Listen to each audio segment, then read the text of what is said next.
Hi friends, welcome back to my channel. My name is Purva and today I'm converting my web application to a mobile application. First, let me show you how my application is looking like right now in the web. It's just a hello world text. To start this, let's open another tab in the terminal for the same directory for my application. Capacitor create app package can be used to quickly create an application for you. If you have an empty directory with no pre-existing application, you can run npm init at the rate capacitor slash app. However, in my case, I'm going to add capacitor to existing web application.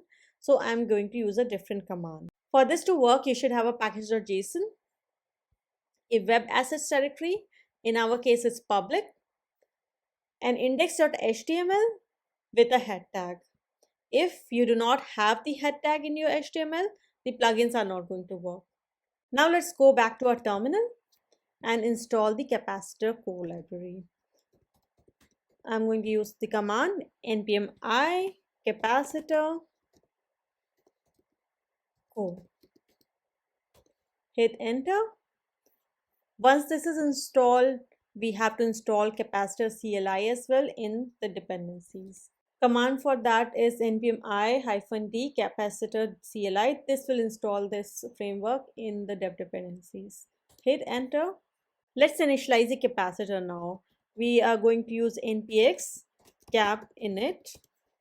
I'm expecting some questions. Yes, so the name of your application, in my case, my app. The package ID that I would like to use, this is an example. So I'm simply going to use com.example.myapp. You can use the real package ID for your application that you're going to use for your mobile applications. Capacitor config.ts is created. If you want, you can join the ionic community. I'm going to skip this. Let's take a quick look at capacitor.config.ts, which is just created for us. It does nothing, but out of the questions that we just answered over the terminal, it is trying to create a config for us with the app ID that we chose, the app name, web directory, and the server configuration. If you want to change the app ID and app name, you can do it certainly from here. First, we need to run npm run build. I'm using Webpack as a bundler for my project, and the output path set for this is this. This results in a disk folder when I run npm run build. Now, when I go to capacitor.config.ts, I need to change the web directory to this directory.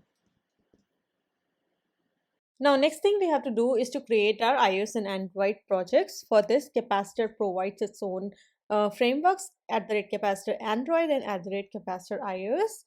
Run it in your root directory. npm install at the rate capacitor Android at the rate capacitor slash iOS. Once the platforms have been added to your package JSON, we can run different commands for the native application. We need to run two more commands, one for creating Android project and one for creating iOS project. Frameworks are all set. We need to just use them. So npx cap add iOS. As you can see, these commands are running and iOS folder is being created in my project on the left side. iOS platform is added successfully. Now let's add Android platform by using the command npx cap add Android. Let's go back and check iOS and Android folders which are created due to npx cap sync commands. iOS contains a folder called app and has Xcode project, has a pod file. Pod file has a definition for capacitor pods. Target is set. It is also running post install installer. This is using capacitor code over iOS plugins. Now the Android one also has similar folders with the Gradle setup for you. Let's try to open these projects in different IDEs and see if this works successful for us. This is the iOS project. The pods are missing. Let's go back to the terminal and install the pods. Now, after going to your project directory, you need to go to iOS folder. And if you go inside iOS folder, you'll see there's another folder called app. This app folder has the pod file for us, so we need to run pod install command over here. Make sure you have Cocoa Pods installed before running this command, otherwise you'll run into errors. Go back to your Xcode and see pods are installed successfully. This is no more shown in red. Now let's choose our target device for the application.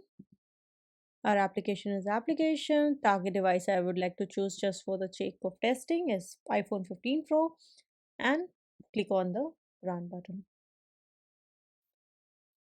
This will build the project for you and run the project in the simulator so that we can see on a high level how our application is going to look like in the mobile in an iOS platform.